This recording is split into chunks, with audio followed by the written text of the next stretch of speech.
Maybe I won't.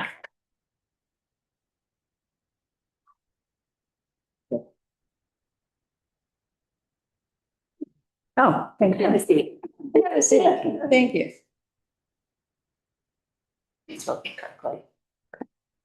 Okay, just wait one more minute and we can begin.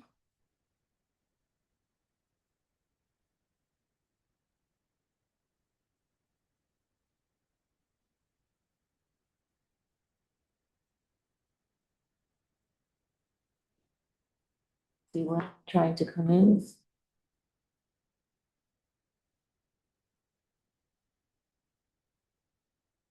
You ready, Kate? Let's see, we're not in a rush. Join the. Oh.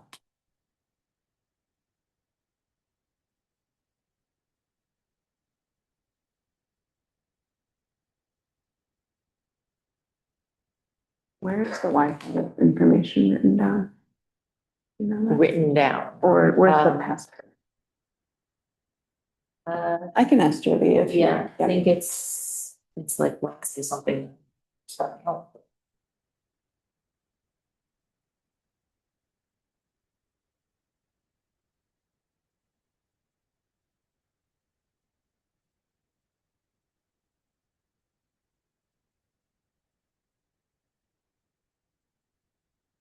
Do they have a guest password for Village of Lansing?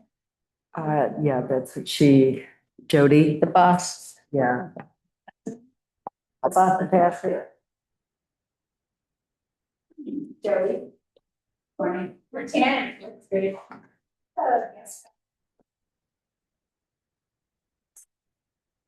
2405. Those numbers. Oh, that's the address. Oh. Yeah, I was trying to figure out like the date. That's how I remember that.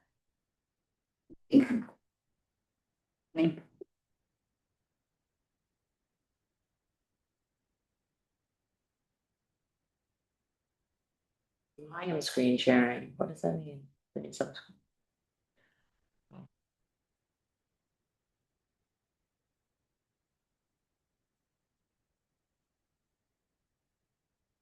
So you need to join the Zoom, correct? So when that comes up. So that's one. Yeah.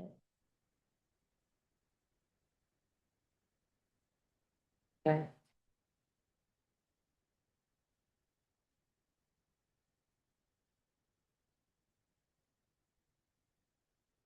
This guys cannot see my screen. How do I do it so that we're looking at your screen? I need to Request that.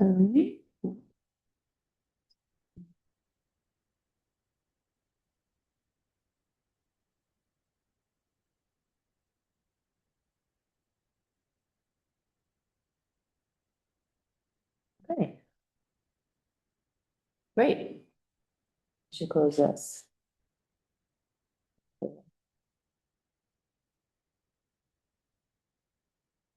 We're screen sharing, so I can't. All right, great. How do now we're sharing, I want to close the participating screen. Just the, you mean that I'm thing on the Xing this out, right, but you can I just don't have the exit. screen. I think that's on your screen. No, that's your screen. That's yours. Why is it not Xing out? I'm sorry. Yeah. Do the lower. Jacob. What did you say? Oh, they're talking about what they're doing. Looks cold, that photo. In an ugly way. See, I think I have some. Well, Should we unchair and chair again, or should we just go? no.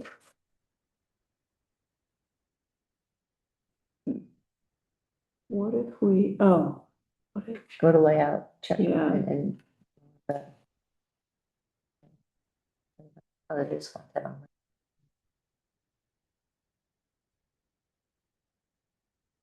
oh, there. Okay, ready. All right, I think we can begin. Welcome, everybody, to the Greenway Committee meeting for May 18th, 2023.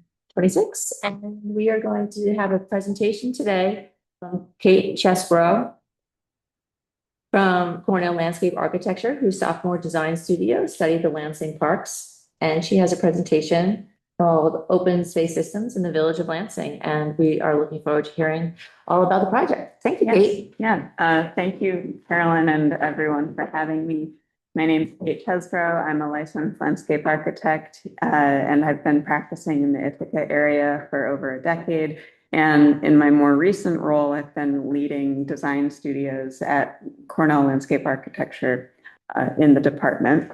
So the opportunity to study the village open space systems came about organically. I'm a village resident, and my husband is on this committee.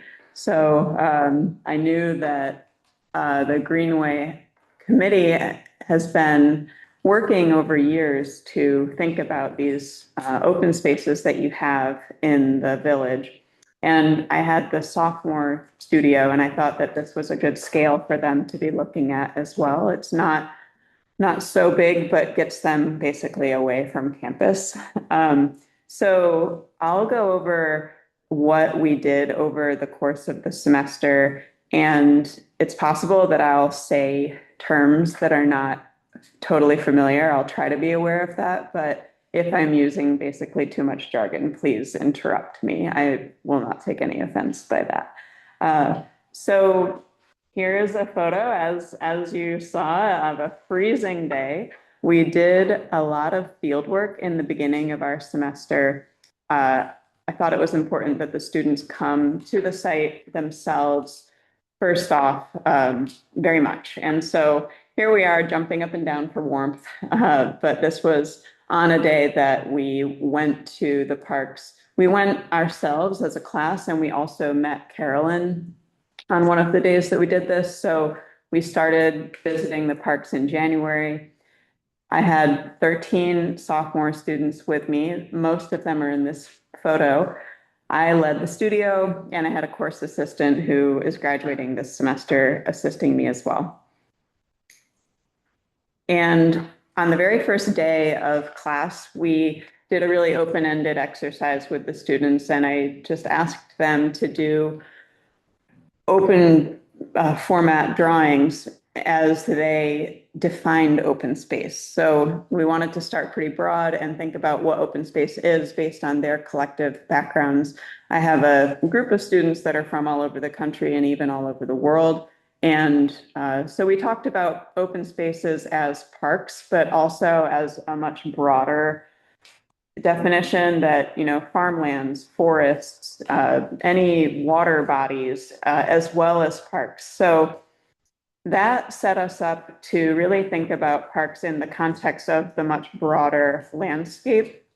And we brought that very initial perspective with us as we approached Lansing.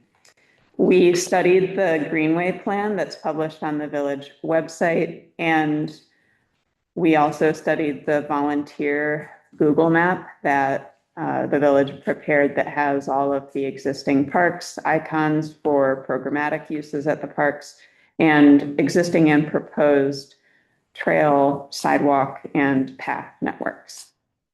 We used that information and spatialized that by putting it into a GIS map so that we had initial outlines of the parks to scale and contextualized the parks with topography, building footprints, waterways, and roadways at the very initial beginning here.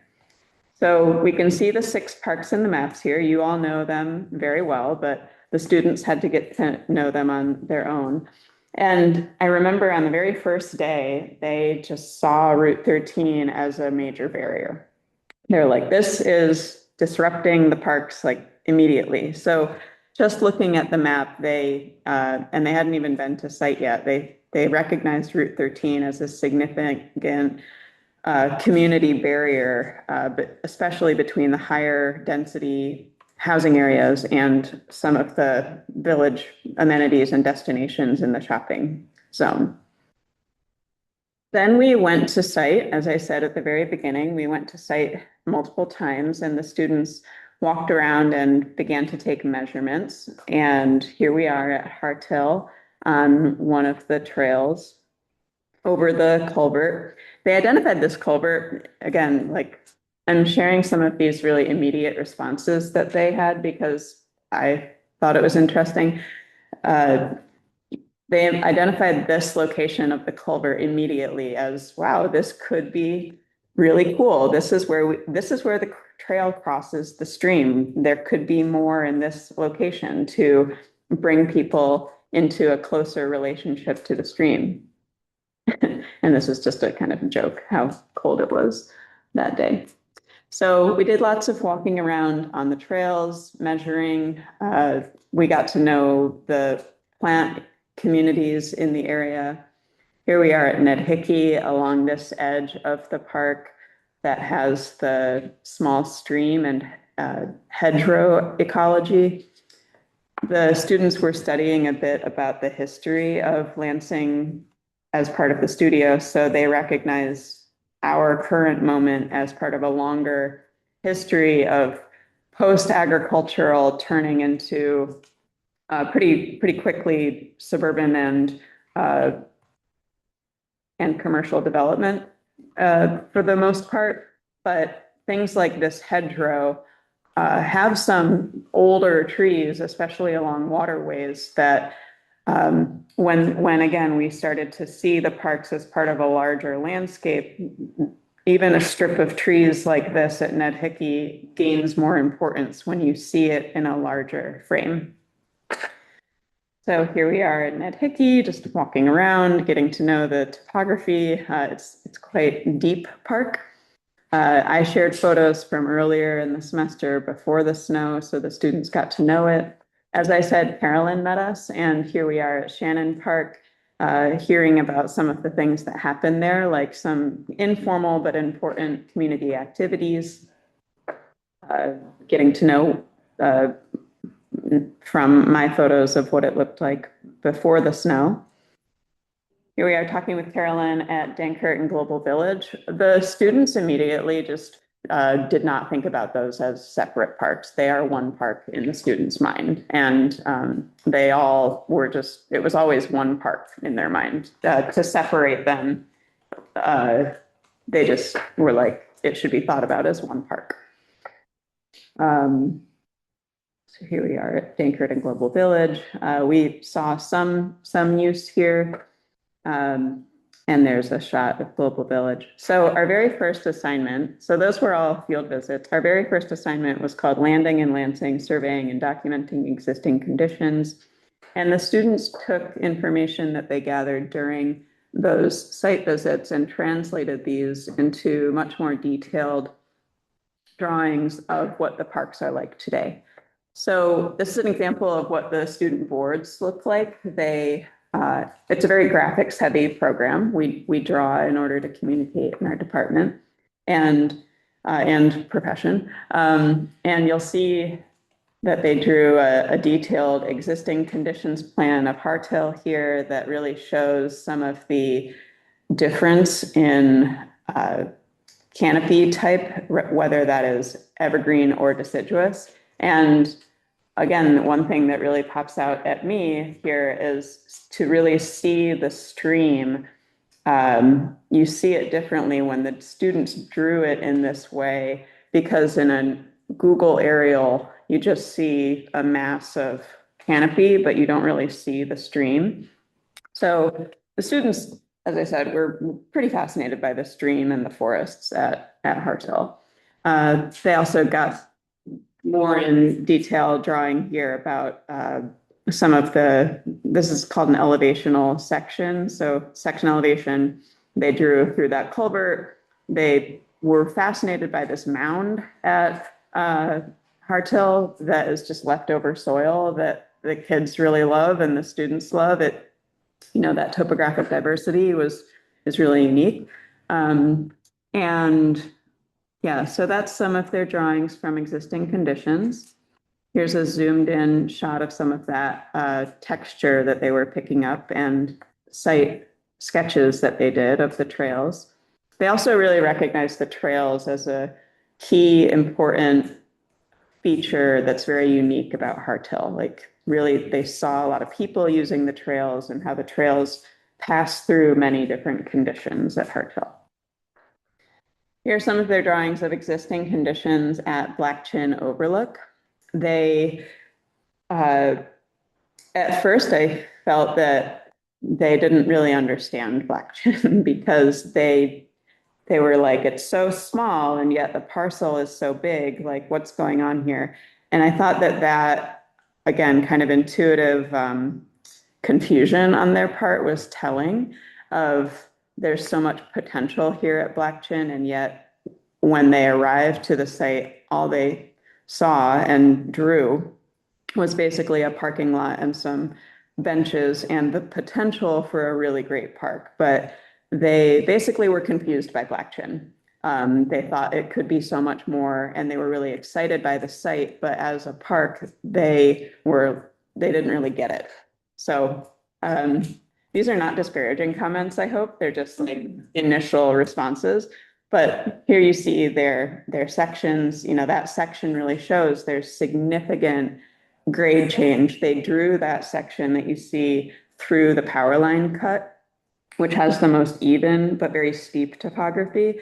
And they loved and were, again, kind of intrigued by some of the cliff conditions that are at Black Chin, because, you know, they all just moved to Ithaca, and the Ithaca is gorgeous. They love the gorges around Cornell. And so they're like, oh, Black Chin has one. I don't get why that's not part of the park. So that initial kind of confusion I thought was interesting at Black Chin. They did these collages. So you see the cliff here with the ice on it. The collages are more abstract, but represent what they saw and maybe would like to see more of at the park. Here are their drawings from Global Village and Dankert in their existing conditions. You see some of these long panoramic photos that they stitched together, many photos. So they recognized the hill at Dankert as a really important moment at the park. They saw people sledding. They themselves, of course, went sledding on the hill. But that moment of topographic change, I would say that's a trend. At any time there was a hill in the parks, they were like, this is great. People can roll down this. They can use the hill. They were really intrigued by how close this park is to really high density areas of residences. They saw the really high speed traffic and noise of Route 13 as an opportunity for visibility on the one hand, but also just to kind of maybe buffer the park from that on the other. Here are their drawings of Ned Hickey. They perceived Ned Hickey to be interesting yet extremely isolated. And as you can see, I think in this drawing on the right, they picked up on the fact that there is the Lansing Trails neighborhood, and that trail very close to Ned Hickey. They started to describe that trail and Ned Hickey again as one park, like not seeing them as separate. But the Lansing Trails and Ned Hickey in the students' mind were one thing, but in the current condition, disconnected from each other. So that was, some of those decisions you can see just in the way that they drew the existing base plan. They wanted to include the trail because they thought that was so nice and unique. And here are some photos and sketches from those site visits. They also saw a lot of wildlife at Ned Hickey, foot tracks, bird marks on the ground, and they're very ecologically minded, I would say. And again, that's where some of the observations about that hedgerow ecology being really important, because the kind of, maybe you can't see it so well on the screen, but there's a lot of existing remnant forest near Ned Hickey that they were saying like Ned Hickey is a connector of that.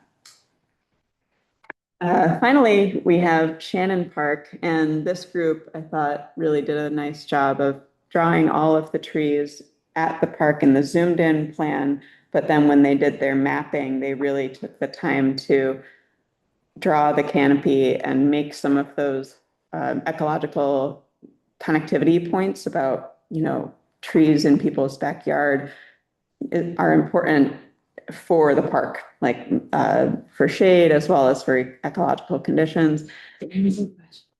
Oh, my God. What? Oh, It's recording. oh, no. Sorry, I'm a little long-winded, but and some of the drawings here show that they were immediately interested in knowing that the park was used throughout the seasons. Okay. And here's some of their collage work that, they picked up on some of the existing larger trees. They also picked up on the presence of a lot of invasives at this park and others that, buckthorn, honeysuckle, multiflora rose, autumn olive, a lot of things like that are quite Phragmites, because the parks have been disturbed and are in, human edge areas, there are a lot of invasives in the park. The question is how to manage that. And that I think some of them really directly responded to later. So we did all of those plans of existing conditions. And then as a class, they all did drawings by hand of all 5, because they wanted Global Village and Dankert to be one, but all 6 parks, but they did 5 plans by hand that had some of their initial analyses of what's special about this place, what stood out to them. I won't go into these too much in detail, but this initial thinking really affected their design proposals. And you can see some of the ways that they were drawing, like in this image, you can see how the students would do kind of like sketches on the side of a map of trees that were catching their eye or unique features like pavilions, as well as here, the way that the student was drawing the tree canopy at Hartel, I thought was really telling again for the way that reveals the stream. And the way that the student also was drawing tree canopy near Ned Hickey, you can see that extant forest patch that's not part of the park, but that they kind of embraced basically the edge conditions around the park. Then we moved into a project that was called Indicative Objects. So they each chose an object in the park and studied it, talked about it. This was a little bit more abstract, but one example of an object that a student chose was a bench. And she studied all the ways that benches show up, for better or worse, in the parks. And just what that material vocabulary is for the benches, for example, like black metal is the choice there. Another student chose the object of a power line pole at Dankert. And that kicked off a whole bunch of thinking about, she saw and went herself under the power line corridor. She was like, well, there's already footprints here. I can go here too. That kicked off a lot of thinking about how the power line corridor is actually an opportunity, maybe for pedestrian connectivity. So similarly, another larger scale corridor that a student studied was the railroad corridor that came from the Black Chin site. And they just read and picked up on bigger picture, maybe longer term thinking about how the rail corridors could eventually become a trail network, maybe in the future. Another object here was just parking spots. How big are they in the village? The student was measuring them at Harthill. You see a 9 by 18-foot parking spot, but that student became interested in the impact of asphalt on park experiences and the village as a whole. So urban heat was kind of a theme that came from that. The students then moved into a mapping exercise. The 3 that are shown on the screen here really had much larger scale thinking. The one on the left is about power line corridors and situating Lansing in that larger infrastructural system.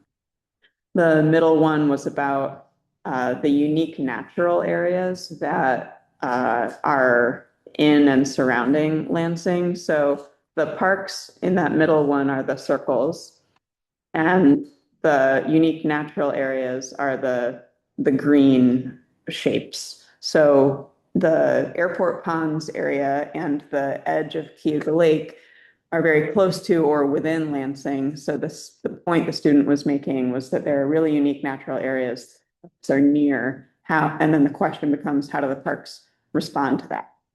And similarly, ecologically, the student on the right-hand side there, they were really getting into patch and edge typologies in their words. They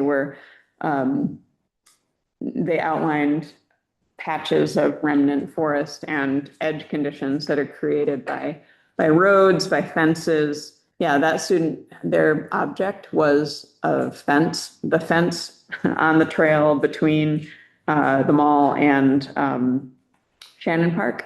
And that kicked off his whole analysis into edges and fences as an edge.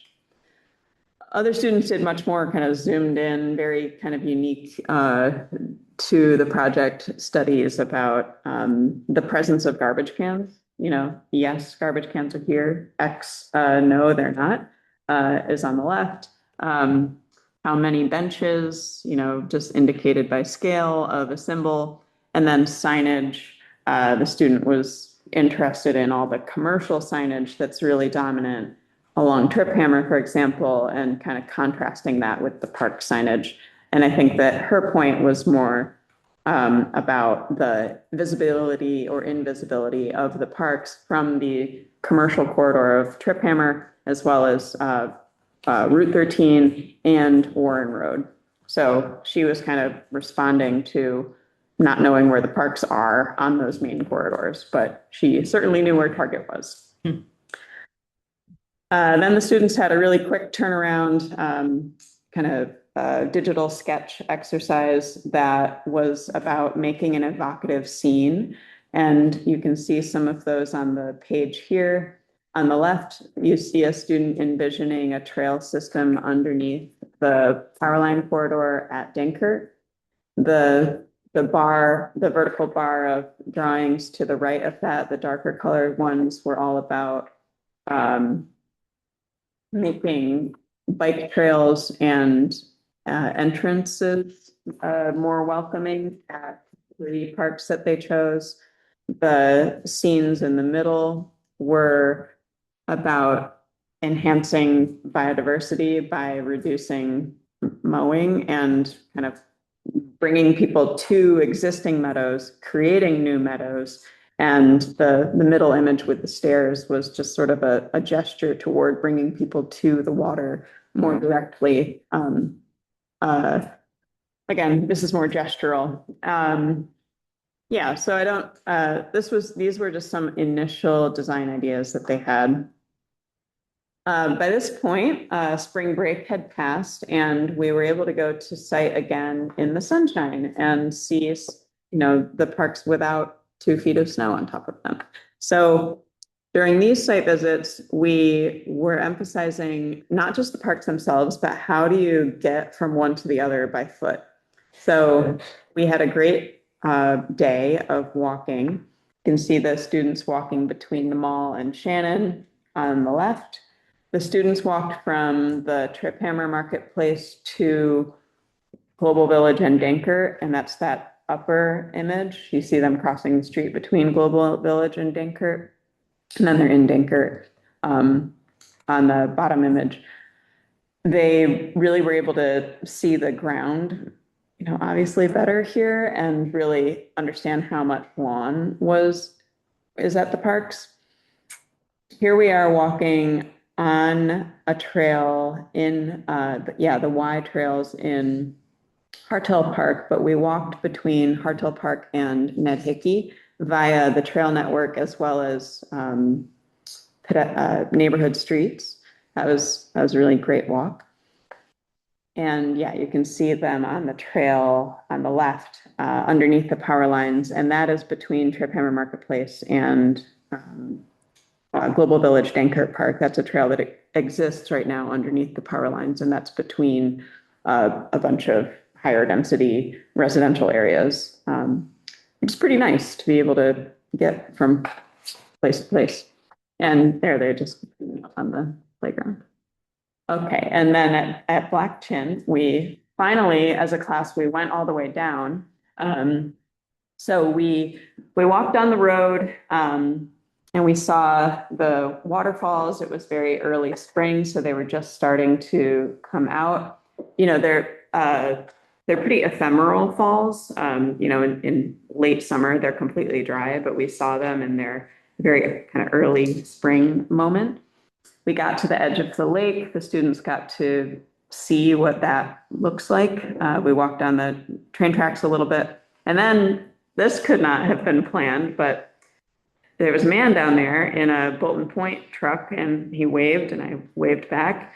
And I'm in my head like, how's this going to go? And he waved us over and said, "What are you doing?" And I told him, and he said, "Oh, come on in. Let me give you a tour of the Bolton Point water intake." So totally unplanned, but so the students got to know Black Chin on a totally much deeper level. Like we actually got to see the infrastructure that's at Black Chin. It's a really unique park in that way. So, you know, this major important public infrastructure of the water intake next to the beach. And then on our way up, the students just like ran up the power line cut that you can see them doing there. So that was a really fun visit of Black Chin. Yeah. Can I ask, when I think of Black Chin, I think of the little tiny area we have where the benches are. So how far down does village land go down? Does it go all the way down to the, I guess, the cliff?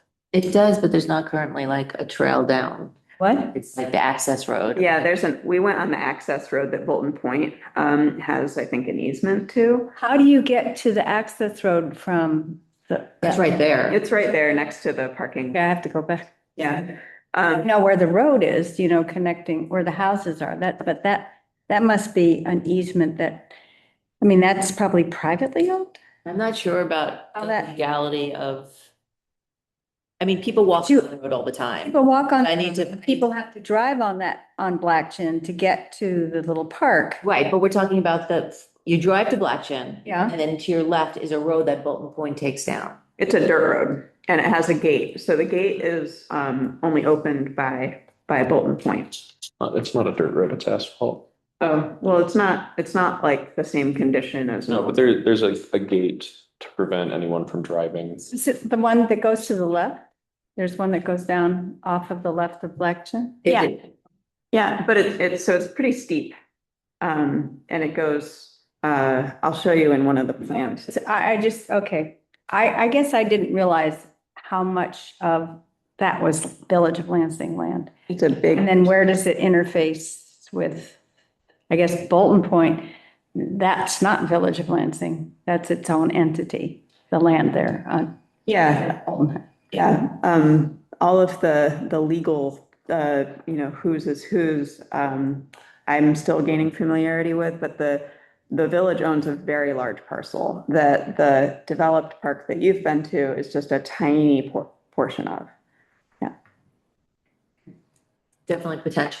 Well, I just think about, I mean, we don't own it anymore. We decided it was too complicated, but you talked about like walking along railroad tracks when Norfolk and South, I mean, whoa, you know, there was all kinds of turf issues with, you know, if you own something on the other side of the railroad tracks, how do you get to that land? Oh, yeah. You know, you couldn't cross the railroad tracks because that belonged to, and they had easements on either side of the track, et cetera. Currently, there's no pedestrian crossing of the railroad track that is legal. So Yeah. that is one of the reasons why we've never pursued development of that waterfront area that you can see in this picture. However, when we're talking about our future, there will be a day when the railroad's conditions in the world change and. Right, I don't know how active it is anymore, but And the students were just like, we have to get to the lake. like, just as like their outside perspective, you know, they're in their twenties, they were just like,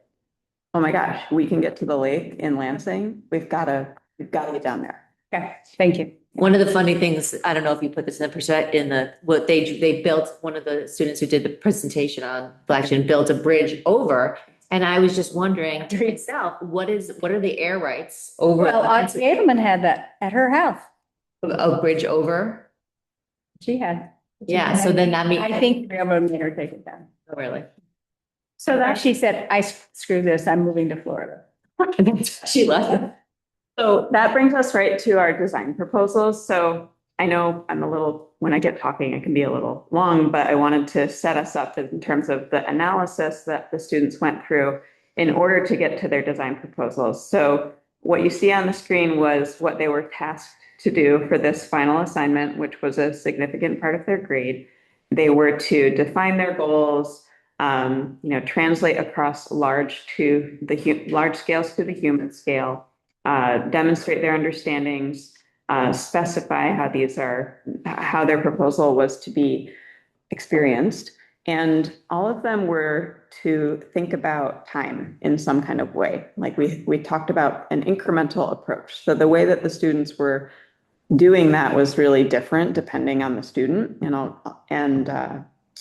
They did a whole bunch of drawings, and those types of drawings are listed here: mapping diagram, isometric, base plan sections, perspectives, collage, and other. So the first project I pulled up was the one that, I went through their submissions, and they just presented their final projects a week ago, the 11th. So this is very fresh.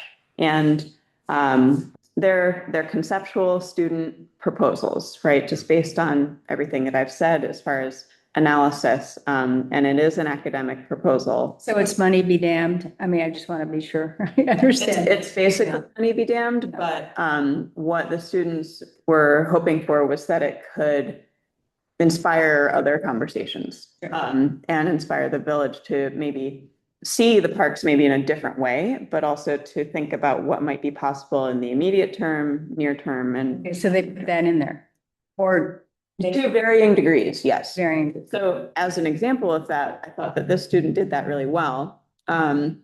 So the students each chose 3 sites. She chose Ned Hickey, Global Village, and Black Chin. So her near term was Ned Hickey.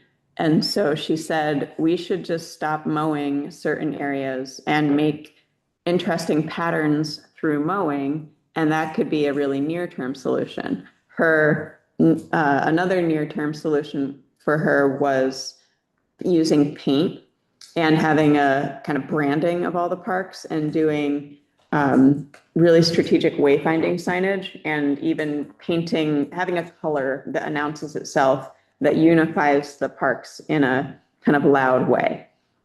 And then in her much longer term thinking, this is the student that was proposing a bridge from the parking area to the beach.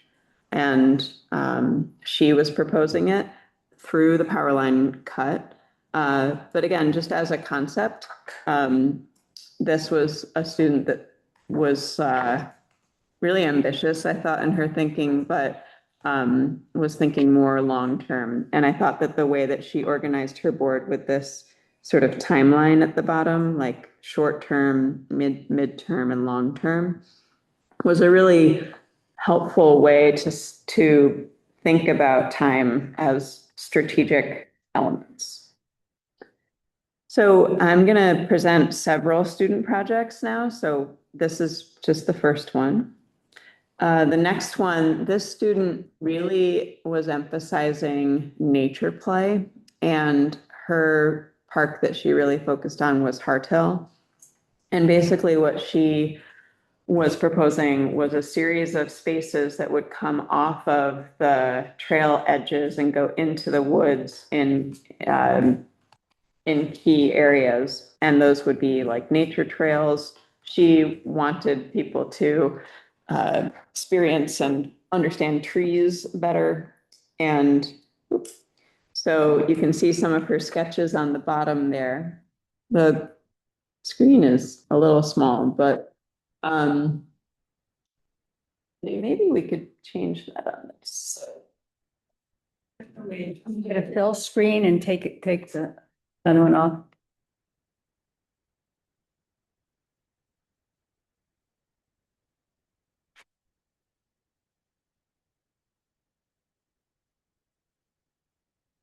Got any better? It is better, I think. Yeah. Yeah, this student really thought that nature play was something that could diversify play experiences in the parks. She was talking about a series of kind of interpretive elements like signs, uh, a unique patterning that responded to bark textures. She was really into textures of leaves and bark and wanted to bring those into what kids could kind of like larger than life experiences of that. And you can see some of that thinking in her sketches at the very bottom. And in Heart Hill, it was sort of like a light touch, I thought, that zoom in, presenting. I can zoom in. So this is super light on your screen, but it was basically just interventions that, like I said, were sort of a light touch, but they came off the side of the existing trail that goes around the soccer field and the playground and just kind of occupied the edges of the trail. So it would bring more play types near the trail, but it didn't go way into the woods. So you can see some of her notes here: ecological education, nature immersion play, and eco art discovery.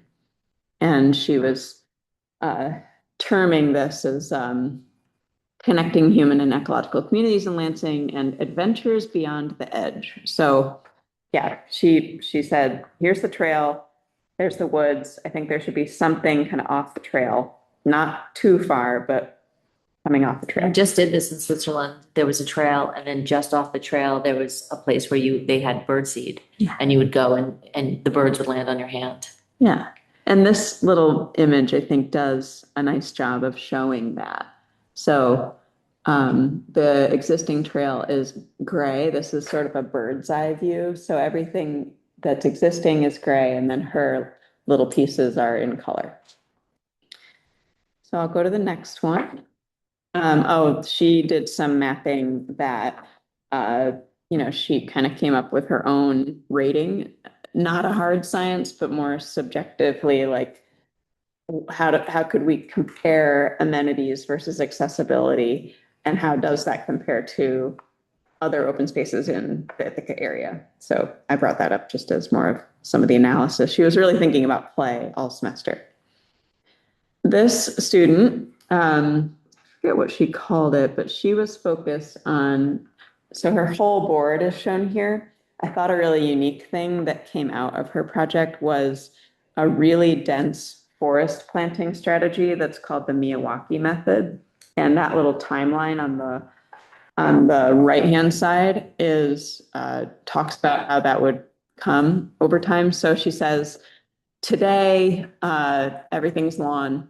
It's like most of the parks are just mown. And then she would begin the intervention by educating people in the village about forests. And then she would, the way that Miyawaki method, which is a way of planting super dense trees, very young, and it's intentional that the trees are so close together that they actually compete for space, which causes them to grow taller. They use their energy to go up rather than out. And so they compete with each other and they make a really dense forest in a contained area. I told the class that I just heard about this method the week before, and I had been just kind of mulling all week. Who are we gonna get from Cornell to plant a Miyawaki forest in Ned Hickey Park? And then she literally presents this like 1 week later. I'd been just thinking about it. It was just so serendipitous. Kind of an on-trend thing. So I guess, yeah, I just caught it also. Yeah. And so you can kind of see how she was thinking, like, so first you plant this, then you do need to maintain it for a couple of years to keep weeds down, but to let the baby trees get up. And then eventually they are self-sufficient. And then she had this concept of using the dead wood from that to create mounds. But I thought that she did a really nice job in her plans. So this is Global Village in Dankert. And so maybe I can use my mouse. Can you see my, yeah. So here's the parking area at Dankert and here's the hill. So she wanted to make a big path that would kind of boomerang its way up the hill on an angle and then lead to a really kind of destination play area at the top. And she thought about different age groups for that. And then she would really densify the edge of the park with forest plantings that trail systems would go around. She did a similar thing here at Harthill. So you can see the existing paths that are in gray. She has a new forest path. So that existing mound is in this area. So the paths, in other words, are where she was proposing new tree plantings to expand the forest and kind of immerse the play areas with more nature. And she, left the soccer field more or less alone, except for the edge here. And then at Ned Hickey, she really just covered the entire thing in trees. She really liked the idea that the play areas would be a destination. Carolyn made the point that maybe that's not always feasible, but in the student's mind, if there was something enticing that would bring you through the park, that was where she was coming from. Carolyn pointed out that sometimes you have to balance that with ease of access. But the way that the student was thinking about this was that there would be the kind of primary path that currently exists, and then a secondary forest path that would lead you up. So, these are more food for thought. But I thought that her thinking was super clear, and I love the way that her sketches are so kind of experiential. You can see this is Ned Hickey. You can see the pavilion in the back here, but how you would walk through a forest on your way to the pavilion, that alone would be so powerful. Yeah, so more images here of those proposed forest experiences that that are also shown here. So she showed the whole park in 3 dimensions, and then she did these more zoomed in sketches of what it would be like. One of the drawbacks of having students do this is they don't have the same experiential background, like who's going to use the park? And a mother with a little A stroller. mother who's got like a 2-year-old and a baby carriage Mhm. is not going to be happy to have to go, especially if they have to go up somewhere and you're schlepping all this stuff. And so it would be good to have it not to be a universal concept, to have some parks that are great for kids running around and some for young moms to access. And I would imagine the logistics would be, well, like Dankert Park would probably be good for easy accessibility because there tends to be families, younger families there, et cetera. And I think this is always the downside when, because I can remember, asking students to model something and what their concept was or what their background was, they didn't have, Yeah. But if there's varied, so you want unified but varied. Right, exactly. And I think she's right about this being food for thought. I mean, I personally have a million great ideas that have come out of this project. And of course, we're not going to build a park where the playground is, we're not going to do that. But the idea of bringing people through Park is definitely running from. Yes, but that away from it. Constraint would be a fairly level, maybe bring through, but not super far from the parking area. I mean, Yeah. need a But you need a big area, yeah. But yeah, the intention here is food for thought. I thought the students did a really nice job of like ambitious ideas, but then there's always a design process that would follow this, of For sure. like tempering this. But some of the ambition I thought was a really great reframing. Yeah, I love it. Um, So you don't have to drive a half hour or 45 minutes to find a beautiful woodland setting. Yeah. that's great. One of the big points that the student was making for these projects in particular was that in the lower density residential zones, especially, people have a lot of lawn at home. And so if the parks have a lot of lawn, that's not different than what people have at home. What people don't have at home are nature trails and nature play and kind of adventure. So that was like, yeah, maybe she didn't differentiate the parks as well as she could have here, but I thought that she had a very strong concept that she like, was trying to land. Got more. Yeah, I had 13 students. I'm not showing all of their work, but this student, I, I have my critiques of his process. But he basically landed on a really strong idea for that evocative scenes and kind of stayed there, which is fine. Sometimes that happens. So his was about building a sense of place. So he was really inspired by driving around Lansing, and the sense of place that he was interested in was the agricultural, post-agricultural, and forest, and bringing that more into the parks. So I thought that his drawings at more of a site scale, he had a very cohesive palette of materials that he was thinking of, like wooden, farm-like fences, and the black metal benches that you have, and more meadow. So like applying those to the parks, he thought would be unified. So you can see those in the scenes kind of with his before and after on the right hand there. So he had, from top to bottom, he had Harthill, Ned Hickey, and Dankert Park.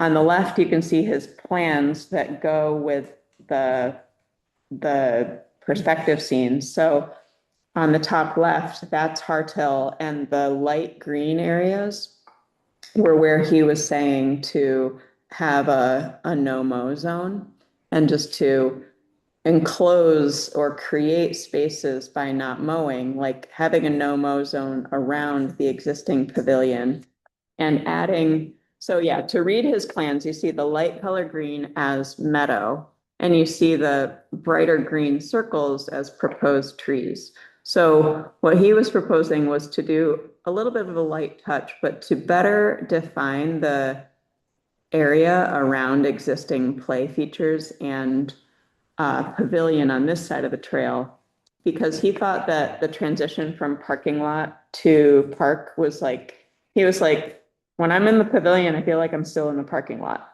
So he wanted there to be more of a buffered edge with planting along the parking lot and allowing openings so people can still get through. So he did that along that whole edge. And then he was just kind of making kind of enclosures with meadow at the base of existing trees and where there aren't any trees, again, to kind of enclose this little area. I like how there's kind of an oval shape that's implied, but there's openings to the trail where there's existing benches here. And then more trees that kind of unifies some of the existing white pines that come out from the trail here, more trees that would connect that area, and a couple more trees on the edge here. So I thought overall his concepts were pretty realistic in a way, kind of a light touch. You can see how he approached Ned Hickey here.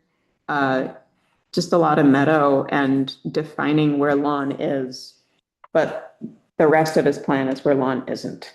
And he did the same here for Dankert Park. So the students on the whole thought that there was just way too much grass at the parks, to put it as bluntly as possible. They just were like, there's too much grass here.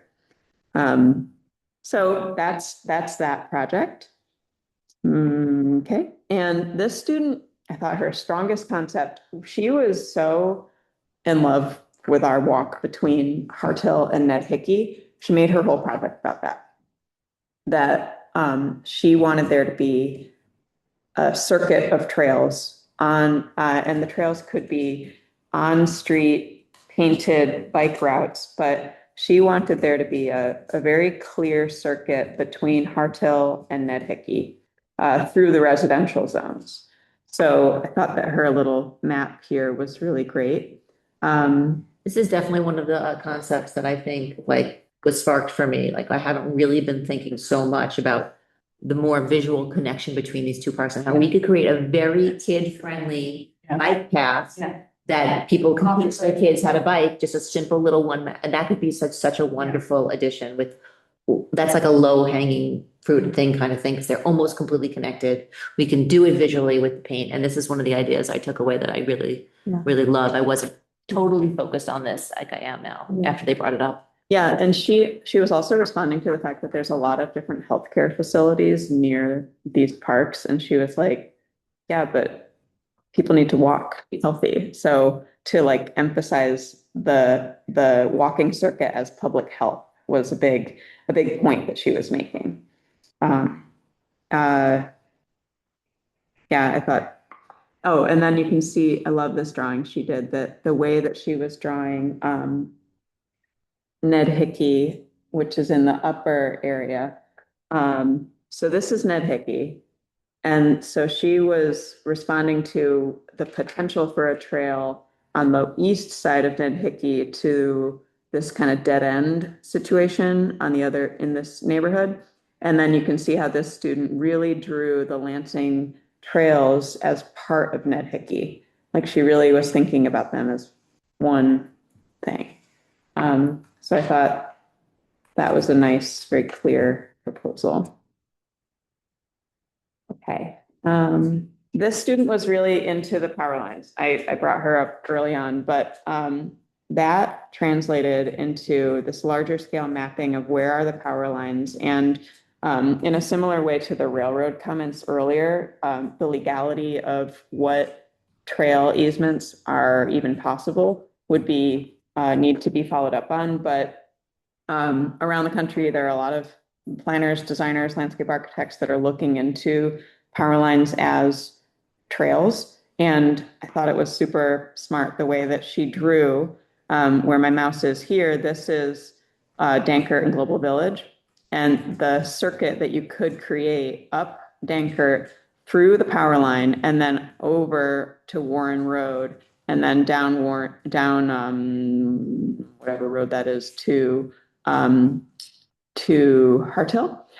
She felt, and the students as a whole felt, that Harthill was invisible, that the way that the signage is on Warren Road really makes that street look like a private development.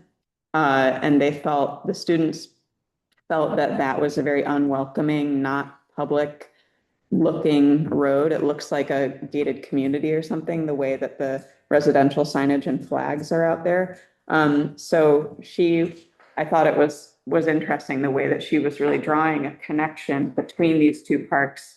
Warren Road is a very wide road. It crosses Route 13. So I know the village has done some thinking about, and DOT has done some thinking about what might happen there. This is a much bigger picture, but I thought that just drawing those parks and seeing them as connected was a really nice concept.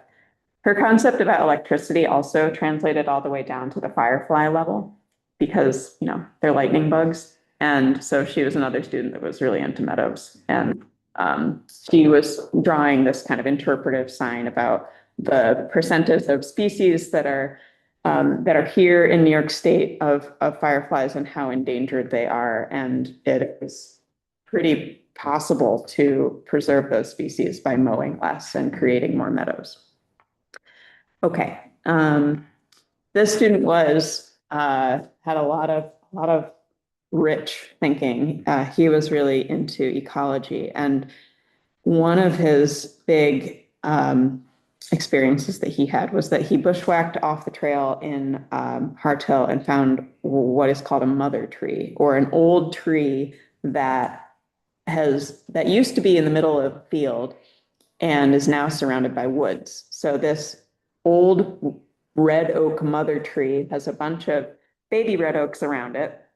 And he thought that things like that should be destinations for a nature trail. He was also really emphasizing the stream at Harthill.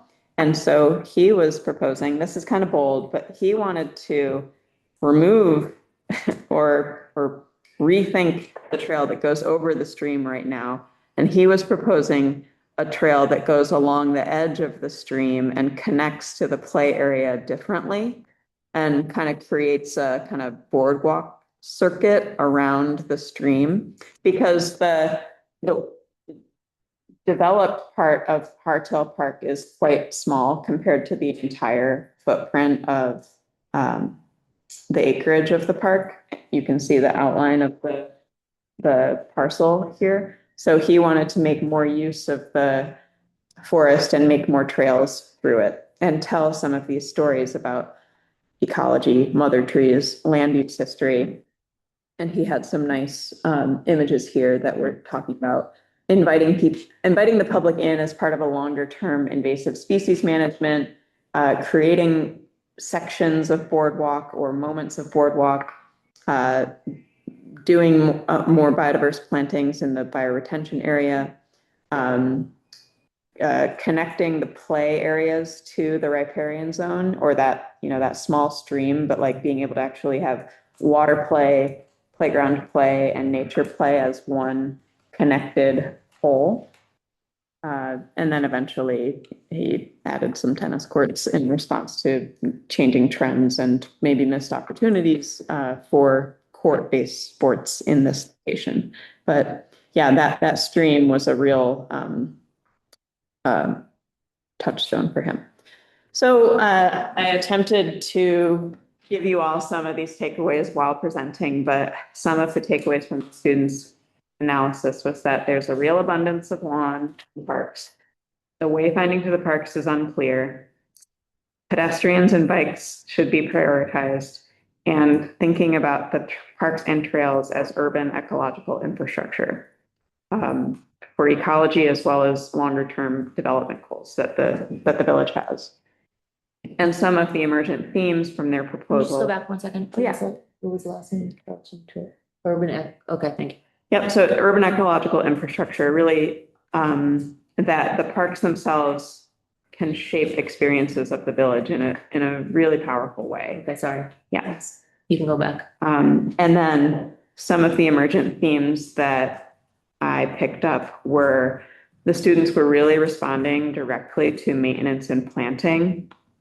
I saw a lot of students come up with meadow ideas that are low more or planting based. Trees, like planting many more trees in a variety of methods, including the really dense Miyawaki method that creates really unique spatial experiences, that more ornamental trees, also just taking advantage of existing forests that we have in the parks that could be better experienced. They were all, as a whole class, really interested in nature for all ages. So nature trails and nature play areas. And then thinking about strategic phasing, and this is where, it's really good for thought, but what can be done in the immediate future to bring people to the parks in their current state, to experience the lovely parks that we have now. What can be done in the near term to enhance them and bring more people? And then what ambitious goals can the parks and trails plan for? So thank you for your time. An hour is a very generous time, and I really for the opportunity. Well, thank you. I mean, this is amazing. There are so many more ideas and thoughts. So this has been fabulous. And I like the idea of incorporating a lot of these different types and usages across the age spectrum, because when I go out as a family group, we have, Yeah. it's like the infant to almost 80. Yeah. Yeah. And that includes, husband and I at the other end. Yeah. So, bearing in mind that I think of universal and accessibility as, as that family, extended family, focus. Right. And that's why within any park, some places I've seen in, Virginia, outside DC and other places, create those little pockets, with those buffer zones, which are really cool, and incorporating the play and just the, environmental education piece of it and incorporating that. I mean, oh, wow. If This is awesome. if I had an idea of our goal of what the villages was participating in the studio, and it was, I kind of thought of it at the beginning as, oh, well, they'll create some maps for us. And that's not the result. The result is like the perfect timing with our Greenway update, because I'm like teeming with ideas that you inspired. So I must thank you, because I have so many conceptual, just like maybe little specific things, like of course, focusing on the signage, but then also some bigger things about connectivity that I was not really thinking about in such a concrete way. So, I mean, I couldn't be more pleased with how much you really found some nuggets for us to really anchor this new Greenway development plan. So thank you very much. I hope you get that feedback back to the students. Yes. Very creative. Yeah, and I think that I've heard that they're like proud of themselves in a unique way, like they've told other students at other levels. So as I'm like, you can put this on your resume that you are, inspiring. They definitely are inspiring. I have so many ideas. So I took like a page of notes during the presentations, and I was just thinking that I will create a memo to share with all of you about just some, just teaming ideas of things that we can do. We'll have to categorize them as small, medium, and large, and then see what we can incorporate into the I think green. the maintenance staff too will be happy that they wouldn't have to mow so much. Well, I already told John, we're thinking about mow reduction, which he'll warm to the idea. Sometimes mowing feels a lot easier from a maintenance standpoint than anything else, just because it's very straightforward. You just mow regularly and it doesn't require a lot of Thinking. thinking or complexity. It's very like, We actually already been talking about this as a Greenway Committee. This was new mowing patterns is going to be part of the new Greenway plan, and John is on board with that for sure. Yes, but not adding too much complexity to the DPW staff is obviously what we will consider, not necessarily what the students will consider. We're not going to be planting like abundant, gardens that require, a staff of 3 to cut the topiaries. Like we're not. So the word of the week is Miyawaki. I know. Last week it was Thucydides. I'm learning all kinds of new stuff. Yeah. The connection to, protecting the watershed too, with the trees and planting to just replenish our groundwater and. Yeah, right. I mean, it wasn't a climate adaptive studio. I didn't think they were quite ready for that, but as climate change is coming, it's gonna be 90 today. Yeah. Like just so the parks really offer a place of respite for cooling that anybody can go to, but to be able to know that to make it part of someone's day that they don't have to think about, that it's like, oh, I can just go to the park, like making it that easy. Takes a ton of work, but the climate change realities of heat and flooding are definitely always in the bottom of my mind. But the way that parks, it's like they can be so many things. They can be climate infrastructure, they can be year-round amenities, they can be opportunities for community engagement. Yeah. I can see an abundance of school projects once these are established. You know, I'm thinking about the Ithaca Public Education Initiative that'll give teachers small grants, you know, that might just pay for the bus to get them to talk about, you know, what happens to the spring, in the water in the fall versus the spring, you know, and who lives in there. Yeah. That kind of thing. Yeah, the students really wanted, Yeah, People that- there's a ton. and the students really, I thought it was again, like you touch the edge of the lake and then you go all the way up to the uplands. Hmm. Like Lansing's really unique in that way, that you have the airport all the way down to the lake. Mhm. Any parting thoughts, Jacob? No, I think finding some key takeaways, reviewing your memo and looking at what's actionable from this. You know, I think the mowing reduction is an easy one. I think some of the more involved pieces would be some of those trail connections, but I think that's a huge benefit if we can make that work in terms of figuring out where those corridors are. I'm not sure what the follow-up process would be for something like the power lines. I already asked John about it, and we don't have the easement that we were hoping for, but I did hear that on Long Island, they're looking at it right now. So if it's working on Long Island, then theoretically it could come up to here. Yeah, if it's nice egg, I assume they're nice egg power lines. I don't know, but I already asked John about the easement. He said we don't have an easement to. Yeah. But that doesn't mean we maybe can't obtain one in the future. Right, if there was there must be some person who can speak for the utility company to at least begin that outreach process of just sending an email and saying, you know, hey, what would it look like if we were to want to pursue a trail underneath your power lines? I mean, one question I would have is how did the trail that's already under the power lines come to be? I wouldn't call that a trail. I think it's just the power lines were built. Well, there's an asphalt path though, between, Oh, there's asphalt. I mean, it's outside of the park, but it's between Trip Hammer, Marketplace and Global Village. Well, it connects to what is it, Gaslight Drive? Yeah. I don't know if you're able to pull that up on a map, but yeah, it's between private housing developments, and it connects to the mall. Oh, I thought you meant up.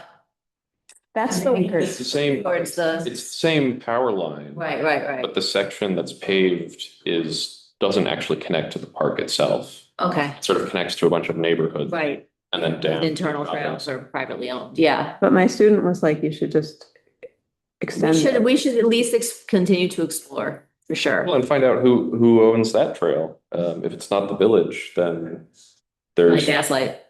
probably, Yeah. or one of the other private developers must have, when that went through planning however many years ago, they must have had some agreement to provide a trail there, and there must have been some process of negotiating with the power line. Yep. You know, I would say likewise with the railroad, but I think that is a little more long term. It wouldn't hurt to, you know. It seems to not be amenable to. They generally just don't respond to those questions.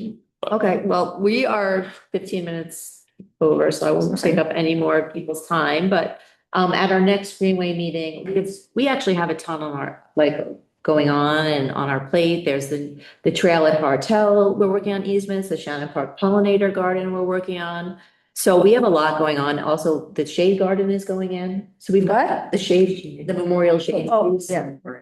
So we have a lot to talk about, but also talking about this at our next meeting, we have just a lot to go over. I'll share a memo. And then we have just a lot happening that we should touch base on. Kate, we can't thank you enough. This was wonderful. Thank you. Really appreciate your time today and your time all semester. And thank you for choosing the village. And hopefully, as a village resident, there'll be some payoff. Yeah, great. In addition to your academic payoff. Yeah, of course. It was great for the students, and I'll be following up with some just, images from the semester that my TA is packaging right now. Okay, great. Yeah. Kate had asked me which images I was wanting, and I will like to use some of them in the Greenway plan. First of all, the current cover of our Greenway plan, maybe we could use one of your images to redesign that. And yeah, so sending us some things you think would be useful would be great. And maybe if you do create that PDF of all of them, if you guys, if we get the PDF from Kate with all the images and you see one that you didn't provide that we could use. Yeah.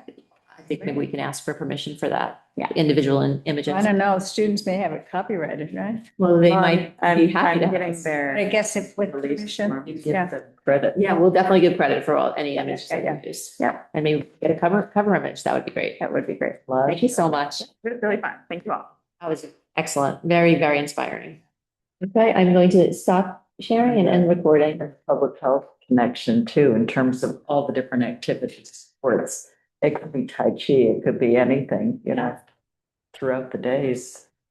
Yeah. See you all next month and reach out to me after I send you my memo with any feedback.